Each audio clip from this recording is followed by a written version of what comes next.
Hey everyone, welcome to a brand new episode of Show Me the Crypto. This week we speak with Anjali Young, who is the co-founder and chief community officer of Abridged Inc., which is the maker of Collab.Land. Ulf, what did you think of this episode?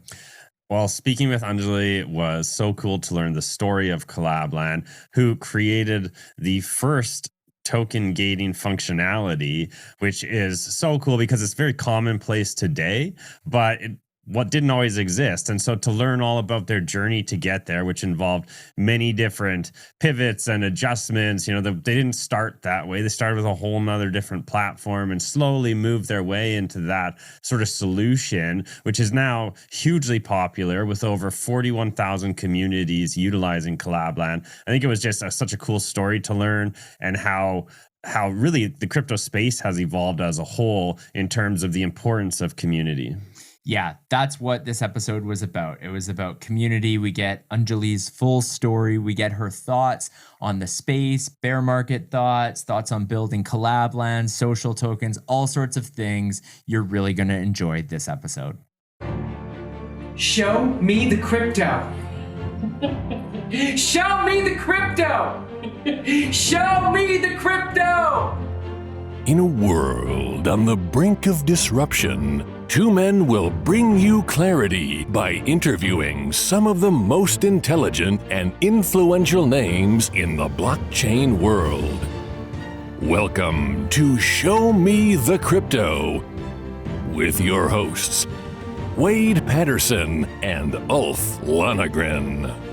Well, hi there, and welcome to Show Me the Crypto. My name is Wade Patterson. And I'm Ulf Lonergan. We're a couple of friends from Canada who love learning about cryptocurrencies and blockchain technology, and we're happy you're along for the ride. Whether you're a crypto virgin or you know your way around the block, we hope our interviews with some of the most intelligent and influential people in the blockchain space help deliver you with value. And on this episode, we're joined by Anjali Young, co-founder and chief community officer of Abridged Inc., which is the maker of Collab.Land. Built during the depths of the 2018 bear market, Abridged started as a social contract wallet with the mission of mass adoption. Today, Collab.Land has 8.2 million wallet connections and is used by more than 41,000 registered communities. Anjali has been passionate about online communities for 30 years and is focused on onboarding tokenized projects and partners while sharing Web3 values. Anjali, welcome to Show Me the Crypto. Thank you so much, Wade and Ulf, for having me. This is a lot of fun. I love this, and I love getting to know you so far and excited about moving forward. Yeah, we're really excited about this conversation. And I want to start outside of crypto and go back, because my understanding is that your first job out of college was helping people with online searches. And yes.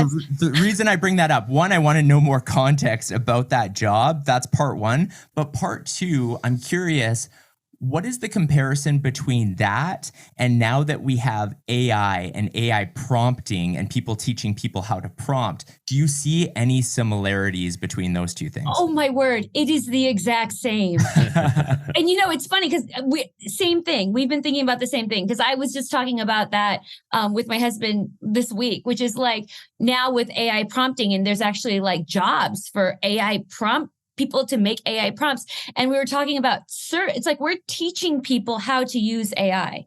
Like it's AI serving us, but really it's us serving AI so we can get the most information out of it. And that's exactly what it was back in 1996. My first job out of college was at a company called Ink2Me. And we were a search engine years before Google, obviously 1996, years before Google. And my job was quality assurance and customer support and interaction with people that were using the product, and really teaching them how to search. How do you search? What are the terms that you use in order to get the information that you need? And it's really the exact same thing. So I'm glad you said that. That's really funny. But yes, it's the exact same thing, which is like, what's the most important part of what you need? What's the most relevant? And now you can just write tacos open near me. Like now we do it, right? We're just doing it in a way. Like I'm always looking for breakfast places that are open at midnight. Breakfast open now. Like we do it now. Like 30 years later, or however many years later, we think in search terms. Yeah. And so that's coming. We're all going to be thinking in AI prompts. Like history will repeat itself in that way. So it's absolutely the same thing. No, that was a lot of fun. At that time, I was a lot younger, obviously. It was 1996. But it was not understanding then what I understand now, which is like, this is the beginning of something incredible. And so, AI, of course, yes, we could talk a whole episode about AI, but specifically about crypto and blockchain and internet having its own money, like it's huge in terms of like coordination and innovation. Like we're at that same point that we were back in 1996, but we're here again and I get another chance at it. So it's very exciting. But yes, it's exactly what it was, which is teaching people how to use this new technology. It does kind of seem like we're at new reinvention of the internet, which I mean, fair enough. There's a whole term for it and everything. We're going from Web 2 to Web 3. But it's funny when you look back on history, like teaching people how to search, and now it's just like natural in how we think. Yet AI prompting is the new thing we're doing. It's still related in some form or fashion. But looking back at that history, I mean, you've got this long history using the internet from the days of teaching people to how to search to where we are now.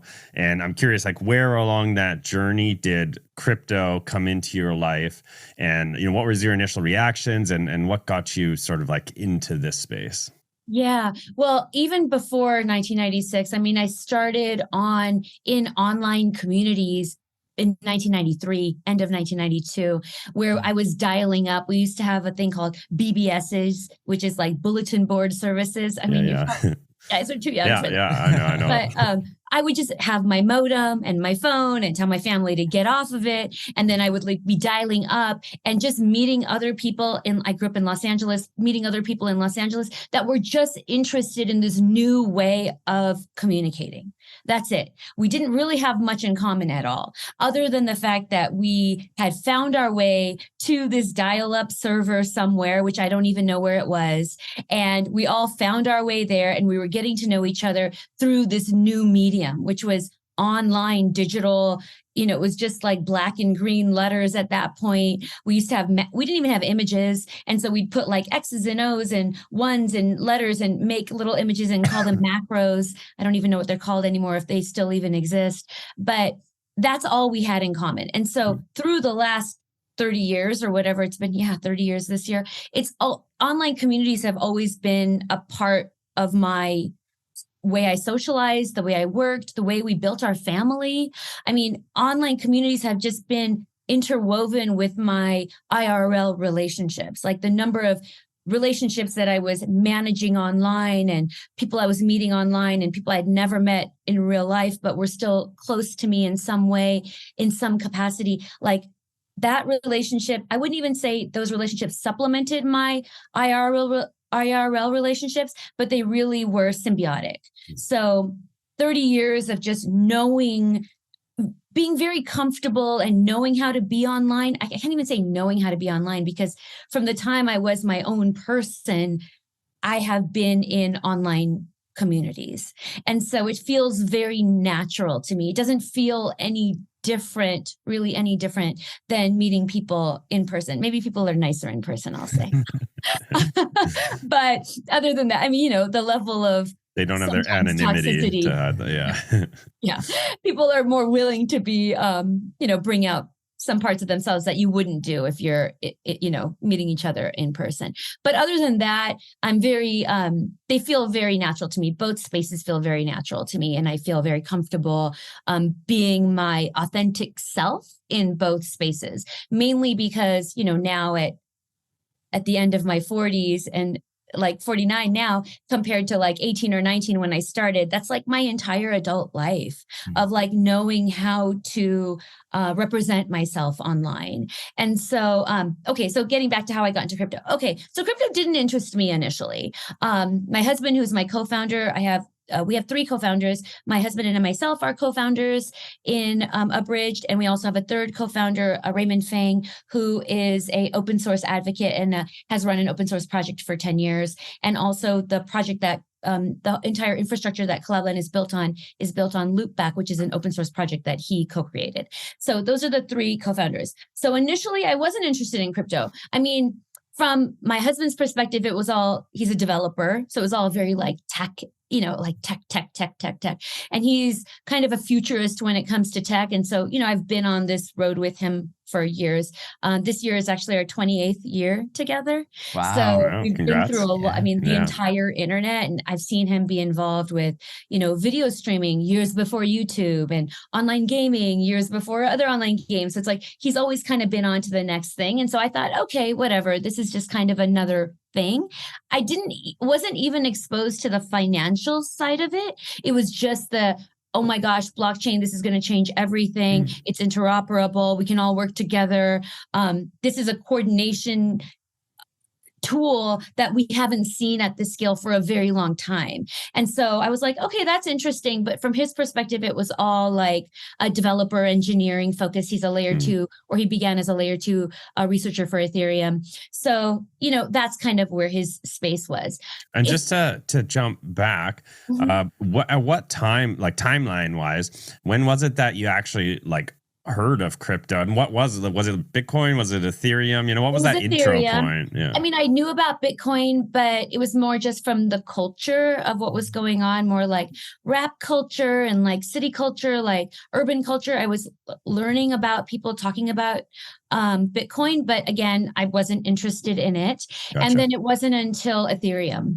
That really is what started, because James, like I said, my husband is a developer, and for him, Bitcoin was interesting, but it wasn't Ethereum, which was like, you can build on it. You can build with other people on it. Like that was just like, so that's when I started hearing about it from him over and over and over again. I was like, okay, cool, whatever. I've seen you be into things before. And sometimes he's just so ahead of the game that, who knows how it's going to turn out. Yeah. And who knows if this is next week, next month, or 20 years from now. Like, I just don't know. I always would laugh and say, I thought of him as like the person on the, yelling at the sky, like that Homer Simpson, the old man being like, this is happening. It's like, I don't know. Is it really happening? Like, he's trying to convince everyone to make it so, but will it be so? So this was like 2016, 2017, he wrote the white paper for token curated registries. He created the first payment channel on layer 2 for a project called Spank Chain, which was to give, for unbanked and for sex workers who were constantly being unbanked and losing their livelihood. So crypto as an opportunity. And that's really the very first time I thought, oh, this maybe could be something, and started getting a little bit excited about it, which is like, oh, this can actually like help people that are cut out of the traditional systems. Like, that was interesting. So that kind of piqued my interest. But again, he's a developer. He was working on the layer 2 payment channel. So there was no real way for me to contribute at that point anyway. And so it wasn't until, and I can get into a little bit of story of Abridged to tell you where I kind of fit into the story. Absolutely. Okay, cool. So Abridged started as this contract wallet, and that was 2018, 2019, and then getting no real traction. I mean, the idea was, look, wallets are very difficult to manage for people. If we want to get more people into crypto, we need to make the wallet situation easier. I'm not saying it's easier now, but that was the idea then. And again, this kind of goes back to like him being too early.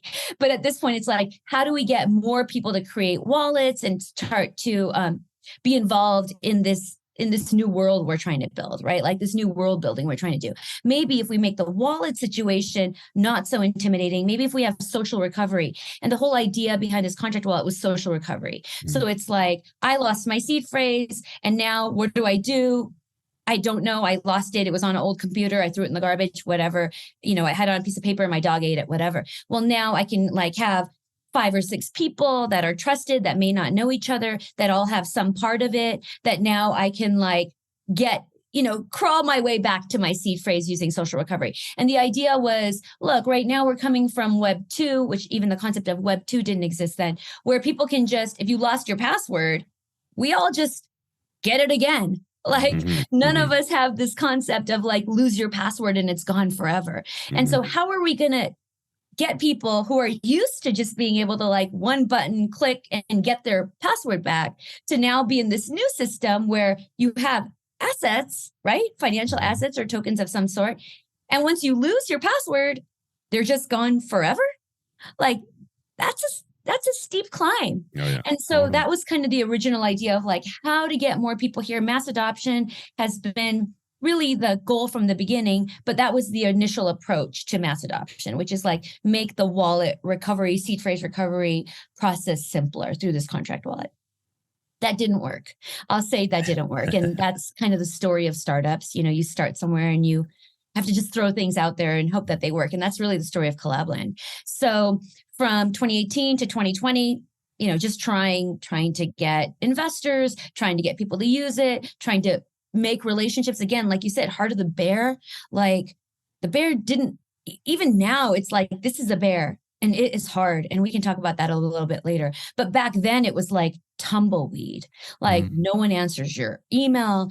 Who do you even talk to? Everyone is figuring it out and not really understanding what to do next anyway. And so even building partnerships was difficult during that time, even though, you know, we made a few. So it wasn't until January of 2020 that we made a pivot to no code tooling. And so at that point, it was like, okay, let's build this no-code tooling so developers can come in and start building apps. And maybe we approach this from another angle, not from like the user side of getting more users here, but maybe we get more developers here. And maybe if we get more developers here, then they'll build the fun stuff for the users to now want to do. And that will cause the motivation for users, because at that point, it's like hyper financialized. You know, if you're not really interested if you're not a hardcore developer, or if you're not like a degen financial person, like what interest was there for you? Like someone like me, for example, like where would you really fit in or be able to see yourself? So then the idea came for no code tooling, and Collab.Land was really a product that we created for ourselves. And I'll get a little bit into that. And it was a reference implementation of our no code tooling. It was really, again, back to the experimenting. It was, hey, look, we built this thing Collab.Land using our no code tooling. Now, if you have some fun ideas, use our no-code tooling. Right. So it's just really an opportunity to show off our no-code tooling. And so the initial Collab.Land, now it's not, like I said, it's built on a different infrastructure, but the initial infrastructure was using our no-code tooling. And it was really an opportunity to share what's possible with our no-code tooling. And then when Collab.Land came around, that's when communities started using it, like it started for our own community, which was called the Collab.19 DAO. This was the heart of really COVID. You know, we had the bear market, then we had COVID. And really, in a lot of ways, COVID gets the credit for Collab.Land, because it was when we had a problem of, you know, we're going to conferences, you know, every month going to a different conference all around the world, meeting other people in the Ethereum space. Right? All the conferences, it was such a dynamic time. And then you have COVID and everything gets shut down. You can't meet anybody anymore. It's like the lifeblood of crypto is these conferences. They're gone. What do you do now? How do you get people together now? How do you know who is interested and is giving attention to the same thing that you're giving attention to? How do you find your community? How do you find your tribe? How do you find your cohort? Well, Collab.Land was an answer to that, which is for our DAO, Collab.19 DAO, we're like, okay, if you have shares in the DAO, then you can join our Telegram group. And if you no longer have shares in the DAO, you get removed from the Telegram group. We started on Telegram. And so it was really a solution to our own challenge, and the additional benefit of using our own no-code tooling to show it off. And that's when I started becoming interested in it. It's like, wait a minute, is this becoming a community tool? Like, what's going on here? And then when NFTs, like in the late fall, early winter of NFTs, like when they started kind of becoming a present, Meme was one of the very first ones with their pineapple token, and they were buying NFTs with the pineapple token, like just baby steps into NFTs happening. And I was like, this piques my interest. Like, this NFTs is something that I can get into because I love art and I love artists and I love communities surrounded by something where it's not just financial and developers, but it's something that I can like sink my teeth into. And so for me, it was like DAOs were interesting before that, kind of. I will say kind of just governance itself for the sake of governance doesn't really interest me. But once it came into NFTs and I was like, oh, this is a DAO using NFTs. Let me learn more about that. And then early 2021 is when I joined. So Anjali, what I find interesting is, as you were mentioning, kind of the initial plan for Collab.Land was DAO tooling. And then I think social tokens was part of it as well. Alex Masmej, that you mentioned. That we were talking about before. He was the first social token. Yeah, the Alex token using Collab.Land. I mean, like he was the first social token to use Collab.Land was Alex. And I always use Alex as an example because that's really where we thought it was going to go initially. That pre-NFTs, like the idea was social tokens are where it's going to happen, where creators like you, Wade and Alf are going to have your own token. And then that will be where supporters can go. And that would be the relationship. Not even thinking about NFTs at this point or the art aspect. It was really relationship between creator and supporter. And that was the Alex token. That was the very first token to use Collab.Land. That was a social token. So how important is it to have the ability to evolve? Because I mean, some projects, they get so stuck in that initial vision or that type of thing, right? And they're like, no, this is why this was built. It's for this purpose. But clearly you saw that opportunity. You saw that, wait a second, NFTs is the best use case of all for us to get involved there. So how important was it for you to have that willingness and ability to pivot? Yeah, I mean, being completely frank, it makes a difference when your life partner is your business partner, because I am the wife. And so, I can't be ignored. And so that was definitely, and I mean, like you said, you were married, like you can't really ignore it. Everything is intersectional. We're all a part of one cohesive living time together. And so being business partners and being husband and wife or spouses, like, it mixes. And so there was only so much he could really do to resist me on this. But I will say that was one of our very first challenges as business partners, which is James is a DAO maxi. Like he co-wrote the white paper for Moloch DAO, which was one of the first DAO frameworks. He was a summoner for Metacartel, which is one of the very first DAOs. And so he's a DAO maxi. And so for him building DAO tooling, he's like, okay, cool. Like, yes, no code tooling. We've got this going on with Abridged. Collab.Land is being used as a DAO tool. Amazing. Like, this is the good stuff. Like, this is me. Like, I get to shine here. Governance nerd, DAO nerd, and no code tooling for developers. The best thing ever.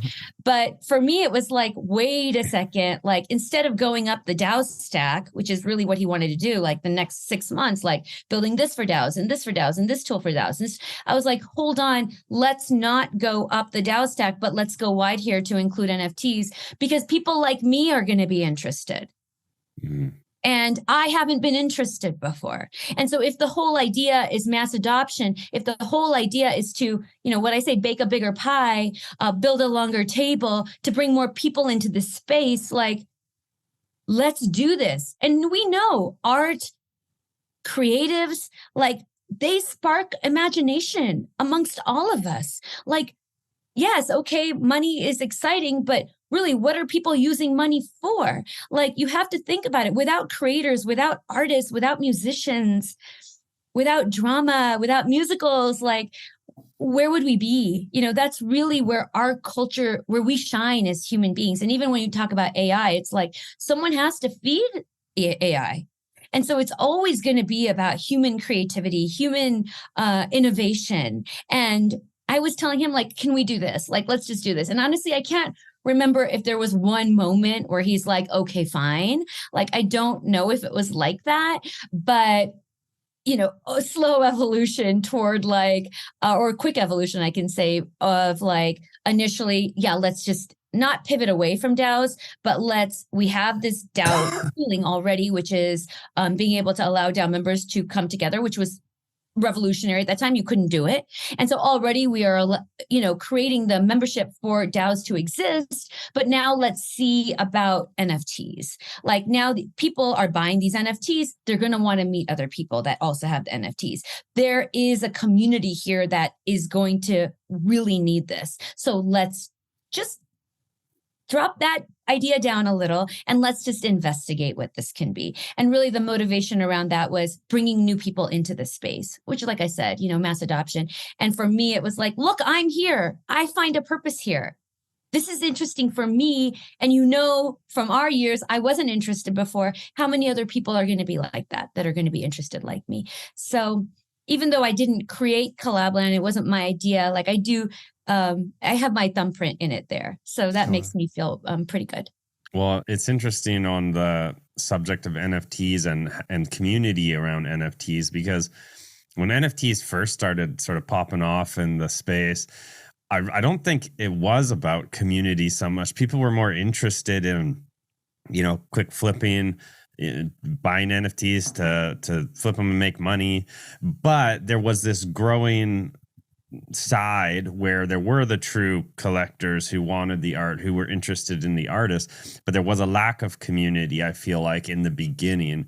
And that's because a lot of these tools like Collab.Land didn't really exist at the time.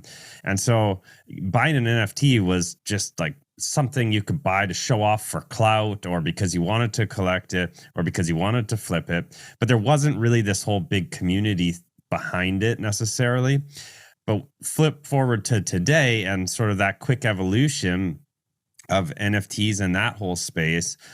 And it's all about community. Like NFT projects now, if there's no community, if there isn't a driving force to build community behind an NFT project, it's for sure going to fail. Like it's going to die out unless it's very specifically like one of ones that are like art collection pieces or something like that. But anything that's really more than that is like, it has to be about community. And so it's interesting to look back. It's always a quick evolution in this space. Things move so fast, but how tools like Collab.Land were what supported that initiative and sort of like the, giving users what they probably needed, but didn't even necessarily know it initially. Yeah. I mean, I'll push back a little bit on NFTs needing community. I think there is room, and we should make room for projects or artists or creators that don't have the ability to sustain a community or have the skill set or the team behind them to manage a community. So I'll push back a little bit on that. I do believe that we are, we see one side of it, but I also, through the years, want to make sure we make space for projects or art projects that can't maintain a community. But yeah, absolutely. I agree with you. James bought an NFT with, as Abridged early 2020 or early 2021, before NFT started using Collab.Land, or really thought to start using Collab.Land. I'll tell you a little bit about that in a minute. Where it was, you just buy an NFT. That's it.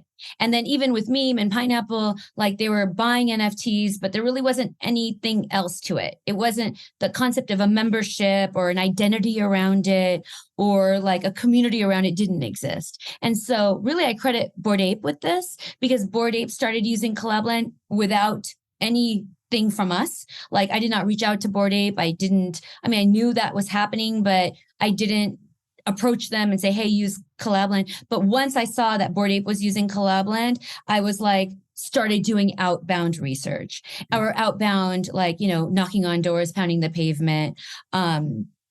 Really from the Collab.Land account on Twitter, every single new project that came up, I would say, hey, there's this thing called Collab.Land. You can get everyone you just had an NFT launch. You can have all those people join into this Discord server together, or this Telegram group together. Can you do it? Will you try it?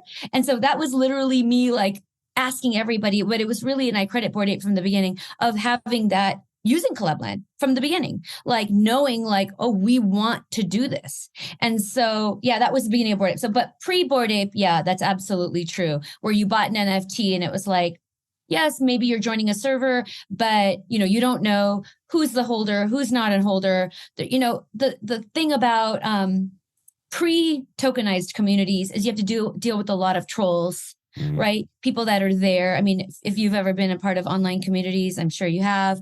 I have. Like, a huge part of modding an online community or being an admin for an online community is just troll management. And it's exhausting. And so now with tokenized communities, and probably Bored Ape saw this, which is like, oh, you get a holder role, you don't have a holder role, I don't really have to listen to what you have to say. Like, you could be shit talking about Bored Ape, but hey, you ain't us. So I don't really have to pay attention to what's going on there. So it was able to separate the people that were really interested with their ETH, whatever it was at that time, or showing their attention to a project versus people who didn't have skin in the game. And so that really change the dynamic. And that's where I get very, very excited about tokenized communities, and how, from being a participant in communities for 30 years in non-tokenized communities, what is the really the innovation of a tokenized community, and how it allows this coordination, which we haven't been able to see in the past. And part of it is the efficiency of not having to do troll management. And your community does the troll management as well, because they, because of the blockchain, who has what. And so Ulf can say to Wade, sorry, Wade, if you want a real opinion here, get in. Yeah. Buy an ape. Then I'll listen to you. And then you can work with us here on what we're trying to do. So that was a really big unlock for communities, is that concept. But again, not every project needs a community, but we believe, going back to the mass adoption, it's like, this is the way for mass adoption. Community is the way. And that comes back to a lot of, I'm the child of immigrants. I'm not an immigrant myself, but I'm a child of immigrants. I grew up in Los Angeles. My parents arrived in the late 60s, early 70s. And I never really thought about how much of that immigrant thinking infiltrates my genes, how it is a part of my whole self now. And I see that now with crypto, because we are in a new world, and we are trying to encourage new people to come into our world and learn our ways and learn our traditions and learn our language and learn our culture. And the rules are tough. I mean, scams, right? It's very unsafe right now. It's uncharted in a lot of ways. Community is the way. When you are able, just like immigrants that came from foreign countries to America and moved into immigrant enclaves. I grew up in an immigrant community. I laugh and say the only white people I knew were on TV. And so where I grew up, it was all people of color, and it was everyone's parents spoke a different language at home. Everyone had completely different meals at lunch. You just never could there was no real commonality you had with you had your friend, but what your friend did at home and who your friend's cousins were and what your friends did, watched, ate, whatever. No way of knowing. So we had this connection of being at school together. So we had that commonality. So we had our immigrants' kids culture, but our parents also moved into communities where there were other immigrants. So they could ask the questions, they could learn the culture together, learn the new world together, right? The rest of the United States. And so in the same way, it's tokenized communities are that. It's that's mass adoption here, where you're trying to bring people into the space. Communities are the way to do it. Now, you've bought the same token that I've bought. We have something in common. We're in a group together. We can talk amongst each other, and we have our own culture that we're creating as being holders of this token. And so we can connect in this new way that maybe we wouldn't have been able to connect before. So as far as identity, it gives you a new identity in this space. You don't have to come in as Wade or as Ulf. You can come in as a World of Women, or you can come in as a Pudgy Penguin, and that gives you that security from the group.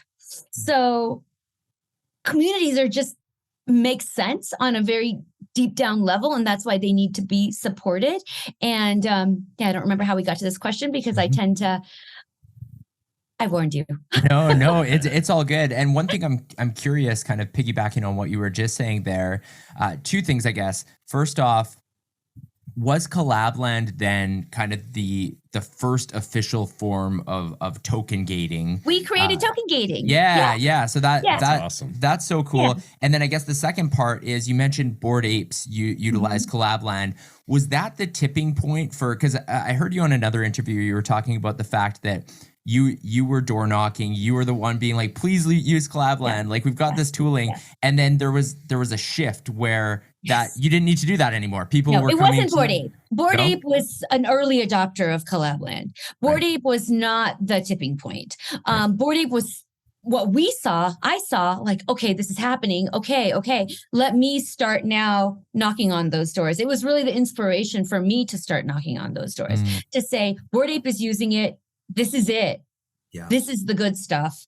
Let's do this. And then I was doing that. Yeah. Like you've heard, I was doing that like 4 or 6 weeks. And after I didn't have to do it anymore. Literally every single project that I was asking to use Collab.Land was using Collab.Land. And that really is, now I think back to now as well. It's like, it's like the utility company, it's like the gas company. It's like the water company. It's not the shiny, like out there project that you would know who's using Collab.Land. So I also didn't know, like, I was still like, yes, I saw that the numbers were growing, but I wasn't looking at every single new community that was joining because they're like, server IDs and Telegram IDs. So it's like I'd have to go an extra step to know the name of everything. So I was just out there hustling, trying to get more and more communities to do it. And so, but it wasn't, but Bored Ape wasn't the tipping point. Bored Ape was a early indicator. It was an early adopter of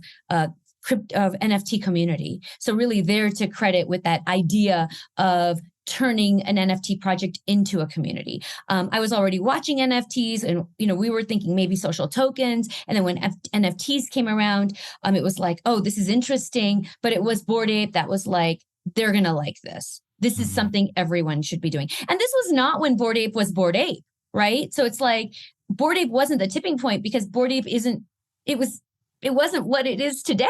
Yeah. Like now if Bored Ape does something, everyone's watching. But back then, nobody was watching. So true. So we were watching, but so what was the tipping point? Was there a tipping point, or was this natural sort of things just started? There was no one clear indicator moment. I mean, like I said, I was asking every community that I just saw coming up on Twitter when I'd see a new mint was happening. This is summer of 2021, spring of 2021, coming into summer of 2021. This is really the beginning of like 10K projects, PFP projects. Like this is really like the beginning of that movement. And it's not until like the 10K project and really not until Bored Ape. And when Crypto Punks came out, there was no Collab.Land. So maybe that was why they didn't have a community.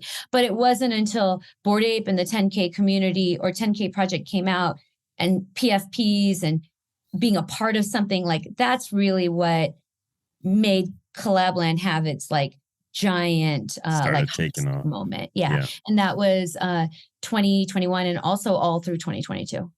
And what about, so there's a collab token. What's the purpose of the collab token, and how did that whole idea and just like working to create that, what was the whole process to build that and launch it? Good question. Yes. And I think our story is very different from probably every other token that's out there.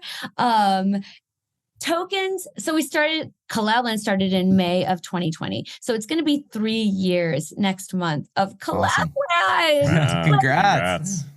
3 years, like it's insane. Anyway, so the idea of a token was like, no, we don't need a token. Like until you need a token, you don't need a token. And so even though people in the space and people are asking like, when's the collab token happening? Is there going to be a collab token? It's like, no, there is not going to be a collab token because what is a token? Ultimately, what is a token?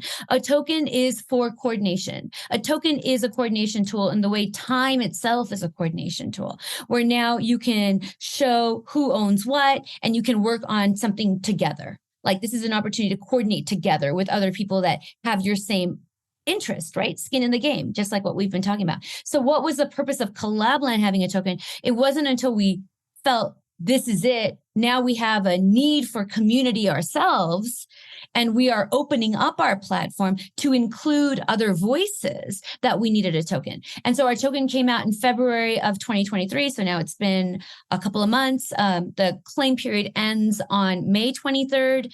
2023, which is, 5 weeks from now. So if you haven't claimed, please do. The idea of the Collab token is let's invite every single person who has ever been a part of our network to now have this ability to participate in Collab.Land moving forward. We've gotten this far. In October, that was like over 43,000 communities. Then we're like, and now we're closer to 50,000, but we're like, now we're in this place. We've built a whole cottage industry. Token gating, which we created, has now launched so many different businesses. Like we've created our own industry now of token gating. Like that alone is incredible in terms of like what you get to be as a human, like what impact you get to have like during your short period of existence. Like it's incredibly special, right? Just that alone is incredibly special to have really brought people into the space, brought builders into the space, which really was the idea from the beginning, right? And now bringing so many people into the space because now they have a token and they're joining a community. It's like being able to be in this position, amazing. So now it's like, what do we want to do now? What is the purpose of Collab.Land moving forward? Like, is the idea for us to now, at that point being whatever, 10, 20, however times bigger than the now our competitors, which really are not competitors. We welcome them into the ecosystem. We welcome everybody that wants to bake a bigger pie. So it's like, is that the idea? Now we need to just like stay at the top? Well, no. The idea now is to use the relationships that we've made. We've gotten this far with the community helping us. Like I said, none of this happened in an ivory tower. None of this happened with just James Raymond and myself sitting around saying, we're going to come up with this amazing idea and it's going to be awesome and it's going to be used by millions of people. It was an iterative process that happened with the communities themselves. Like I said, Bored Ape, they're the first people to use Collab.Land. That sparked our idea of like, oh, maybe Anjali should be going out there and asking communities to start using us. Like nothing happens in a bubble. And so for us, we're like, now what we can do is invite other builders who are building in the crypto community space to join our success. So we can become a distribution channel for anyone that's building an app for crypto communities. And so the idea was to have a marketplace, which we have now. It's called a mini app marketplace. So you can, instead of having to download a whole other bot, you can just one-click install any fun new feature that you want to add to your community. Communities are not one size fits all. And Discord knows that. That's why they allow apps on their server, right? Like Discord doesn't say we're going to try to build every single fun thing that every community needs. Discord says, oh, come on, Collab.Land. And that's a whole other podcast. I can tell you how we got on Discord. But come on, Collab.Land. You have a fun thing that communities want. You use this. There's so many different bots. I listened to like a DJ radio bot in the Collab.Land server. Like Discord didn't build that, right? It's like a third party built it. And that's helping to enrich the experience of all communities on Discord. So in the same way, we're like, what if we invite builders who are building for tokenized communities specifically to be in our marketplace? And now communities can one-click install what they need instead of us having to be like being on this feature race. Number one, being on a feature race, which what is that about? Like, who wants that for life? Seeing what everyone else is doing and trying to do it better and faster constantly and not really having a North Star, but just trying to guess what's happening. Like, that's just never been about our culture. And it's always been collaborative in our name. And so in the same way, we're like, why don't we invite builders to come? Now, we have an infrastructure. We have a way. We've built something strong enough, solid enough that developers can build on top of us. And so it's almost like for James, it's come full circle in two ways. One, now we are courting developers. We're back to being dev tooling in a lot of ways, right? Of course, along with token gating and community management, which is where I am happy, but for him. And then also giving developers a sustainable open source model. Like in open source, like I said, our third co-founder, Raymond Fang, is open source maxi. And for him, he's always looking, how do we make the open source community sustainable? And so a token is it. A token, that's why we have the token, because a token now is, number one, members can curate the marketplace. And so like, what goes in the marketplace? Well, the actual people that are going to be using the product get to decide what's going into the marketplace. That's one. And then people that are building in the Collab.Land marketplace, you have to have some amount of Collab.Land token in order to put your app in the marketplace. Now, if you put something into the Collab.Land marketplace that is adding to Collab.Land ecosystem, Collab.Land token goes up. Everybody wins. It is a sustainable model for developers who want to build on a project. It's not just about Collab.Land taking that and then selling it to somebody else. It's now all of us working together to raise the value together. And that is why we have a token, because now we need, and we're asking for, and we're looking at the community, crypto communities as a thing, which didn't exist 3 years ago, to now say, let's grow together. And so that's really the need for it. And that we got to it because we needed it. And the idea is it was 100% retroactive distribution. We didn't pre-sell any token to investors. There was no dumping of the token and buying. I mean, it's very different than what you see in terms of other tokens. The idea is for us to all work together and raise the value of the token together. Every single person on the team is on a 4-year span. So there is no we're in it with the community. We're all committed together. Really, the idea of it wasn't a pump and dump or a get rich or whatever. It was using tokens for what they really are meant to be, which is a coordination tool and a value building tool. And let's see if we can all put all of our energy into this and create something for crypto communities, which again, like I said, we believe are going to be the key to mass adoption. That again goes back to my immigrant experience of community, identity, safety, are really what people are looking for when they're moving into a new world. And in that way, this is a new world. The internet, it's like we were these little towns before separated, and now we've matured, and now we have our own money. We're becoming our own, I don't know, it's its own separate thing. And so we want people to come in. So communities get us there. Anjali, I want to switch gears and talk about something else really cool that you've been doing, or Collab.Land's been working on. And that's a bit of a docu-series on some of the different communities that have been leveraging Collab.Land. Can you talk a little bit about, first off, the docu-series itself, but then also maybe some of the different use cases you've seen of how Collab.Land's being used? Yeah. Gosh, the docu-series, that could be its whole other podcast too, but let's see if I can get some of it in here. The idea behind the docu-series really came from the fact that we have not had to do any marketing at all. Collab.Land. We haven't had to spend a penny on marketing. We haven't had to spend a penny on PR up until that point. There was just no, it was all word of mouth. It was really truly our communities and our members of our communities that go into a Discord server, go into a Telegram server or a channel, see Collab.Land, take it to a new project, say, are you using Collab.Land? It's literally organic word of mouth that got us to where we were. And this was, we started the docu-series thinking about it and started filming it at the fall of last year. And so it was what can we do now? We're here. This is amazing. We're so excited. We have this level of penetration and level of service that we've been able to provide for so many thousands of communities and so many millions of people. What can we do now with this money that we didn't spend on marketing and didn't spend on PR? What could we do with it? And then it was just a lot of brainstorming. And then it was let's let each community talk about what's on the other side of the gate. When you think about token gating, it's it's so exclusive and it's so it's meant to keep people out. But number one, we're human.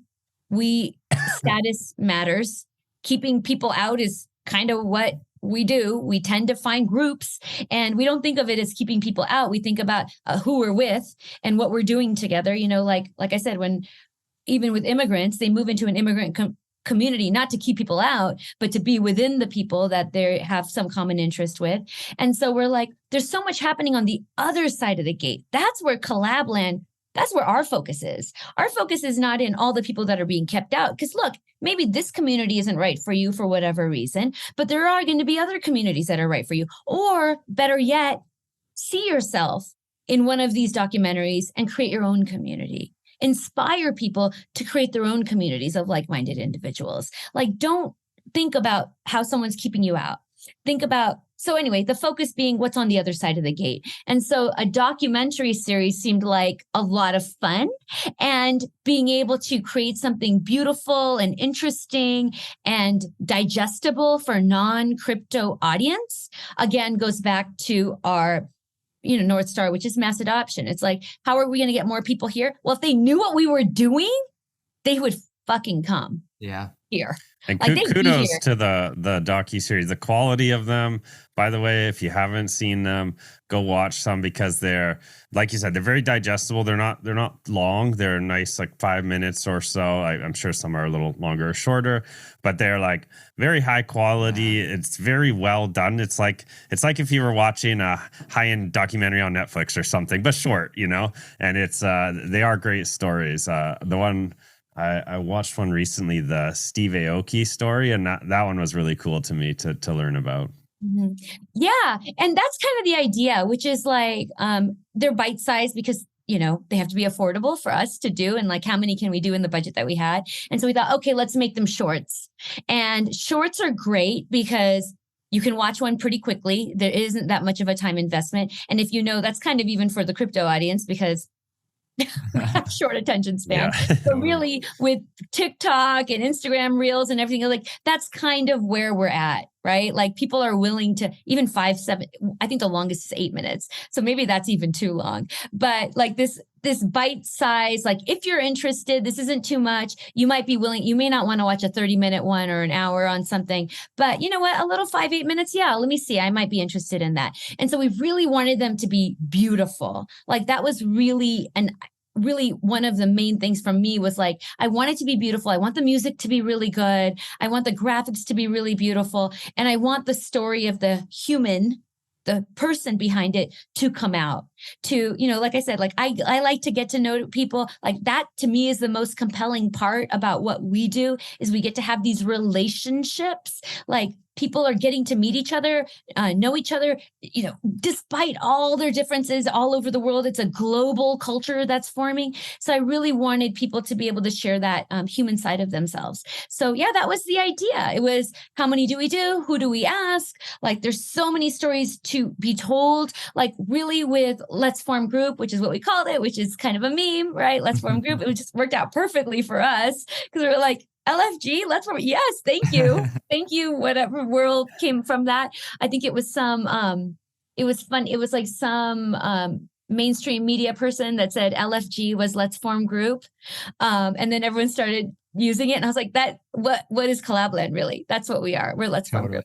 Anyway, yeah. So the idea was just to be able to like inspire people. Like, we're telling these stories. This is not the definitive series. Right? Like, there are thousands of stories that we could have told, which I hope we still get a chance to tell. That'll depend on the DAO. But it's like, let people get inspired to either share their own story if they're in crypto, right? Like Wade and Ulf, you're in crypto, like, for you to share your own story of how you got here and why you're here and what you're doing and what problem you're really solving here. Like, how are you using cryptography and the blockchain in a way that's different, or serving you and your community in a way that's not possible otherwise. And then also for people to see themselves in those stories. And so that was kind of the idea. Like, let's pick very different ways. So that was one of them. It's like, let's use different use cases. Like, we have fine artists like Ryan Thank You X and Aslan Ruby, and we have Farouk with media, and then we have Steve Aoki, who's the music, and then Pizza DAO and Snacks, who, if you didn't get a chance to watch that one, please do. It's DAO focused. So they're all different ways that people are using Collab.Land. And I would have loved for it to be even more diverse and more global and international, because there's so many communities outside the US and the Western US or Western states that be using Collab.Land, but just based on time and resources and who we could get to film. Like, again, I'm really hoping that this is just kind of an appetizer. It's not meant to be the definitive series, but we think it's pretty great, and hopefully it'll inspire people. I love that. Anjali, we're getting close to the last 3 questions, which we ask every single guest. We'll get to those in 1 second. Okay. Before that, one last question. Your current Twitter PFP is Deadfellaz. Yes. Why have you chosen that? What about that community do you love? Oh, that's a good question. I love Deadfellaz. So yeah, I can get to that. But I change my PFP pretty frequently. I will say that I am not one of these people that it's Deadfellaz now, but that doesn't mean like I'm not already thinking about what I'm going to be using next week. So I'm definitely the type of person that is in a more fluid state when it comes to my PFP. Like James, my husband, he's been using his Bored Ape forever, and he's like, that's fine. I'm happy with that. People know that one's mine. That's good for me. For me, I'm like, I feel like my PFPs are an opportunity for me to share my mood in the moment. So I'm using them as another communication aspect of communication, kind of like an emoji, like, so people kind of know where I'm at. So depending on how I'm feeling, I also mix in just my picture too around conferences. When I'm going to a conference, I want people to be able to know what I look like. So then I'll post it there and say, come find me or come say hi. But right now I'm using Deadfellaz. I love this forward-facing Deadfellaz. That's a new one that they just gave to all of their all of their members. And so I love it. I think it's just super cute. It's new. It's fun. I've always had my Deadfellaz. I have a few, at that angle. And so now being able to like show the full face of it, I think she's a lot of fun. And I feel like her right now.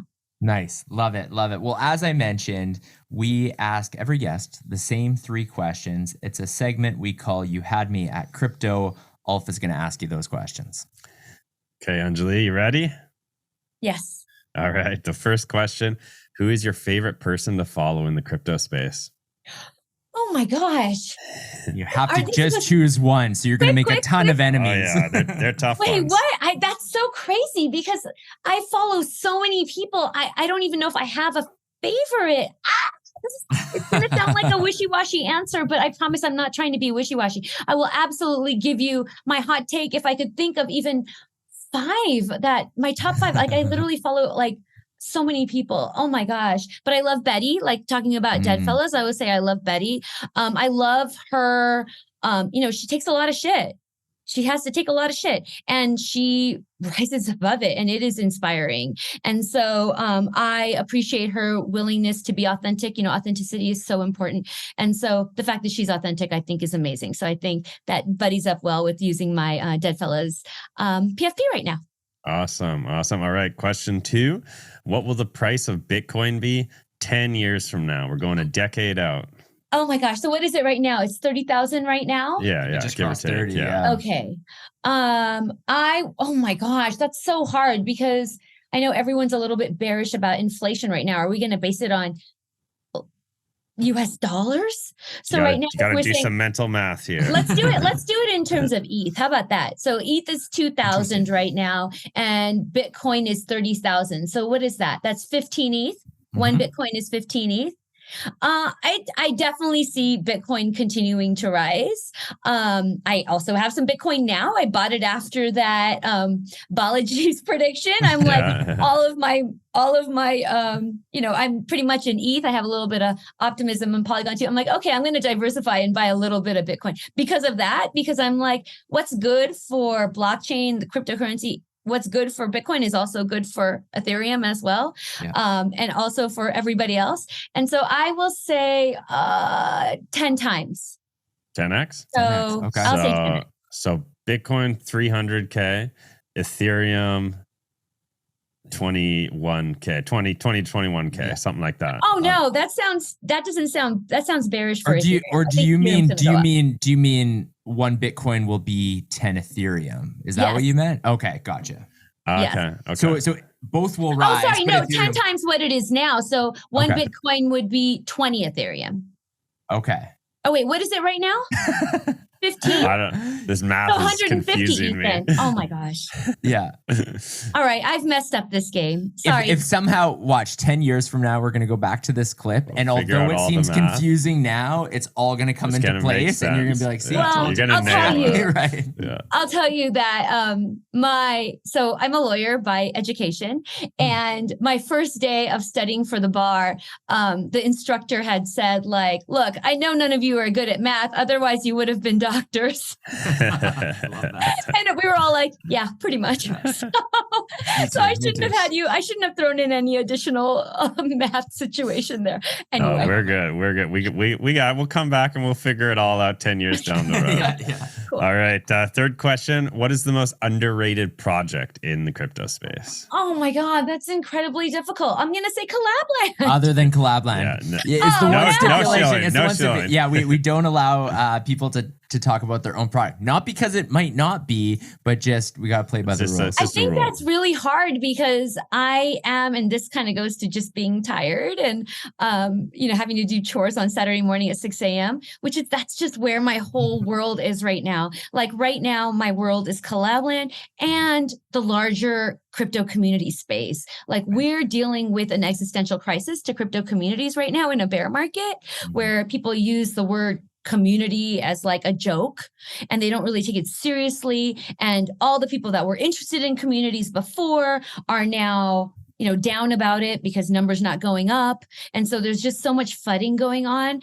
that it's like, that's really where I'm not looking at individual projects. And I'm sorry, again, this is wishy-washy. I really don't mean to be, but I'm really taking a step above with Collab.Land in terms of like, how do we solve this? How do we make sure that we have everything in place for the next bull run? Because people are going to be coming in and we want to be ready for them. We want to have the infrastructure ready and we want to have our systems going so that we can absorb this new group of people that are coming into the space. So because of that, and the fact that my mind is always on this larger existential issue, I cannot tell you about a particular project. But I think you answered the question because one thing we are cool with is like general themes or areas. And so like some people will say like NFTs in general, and you said community there, which I think is a perfect answer in terms of the focus. So you're good. Don't worry. You got through the three questions. Communities in crypto, underrated. Yeah, love it. Anjali, this has been a great conversation. It's incredible in less than 3 years what you and your husband have built through Collab.Land. It's one of the, Alf mentioned just like the names or the things that a lot of people in the space know and use on a regular basis. So kudos to you. We're going to be excited to follow along on what you build in the future. And thanks so much for joining Alf and I on this episode of Show Me the Crypto. That was delightful. I am disappointed to be at the end of it, which means it must have been good. Love it. Thank you for listening to Show Me the Crypto. Please make sure to subscribe as well as rate and review this podcast.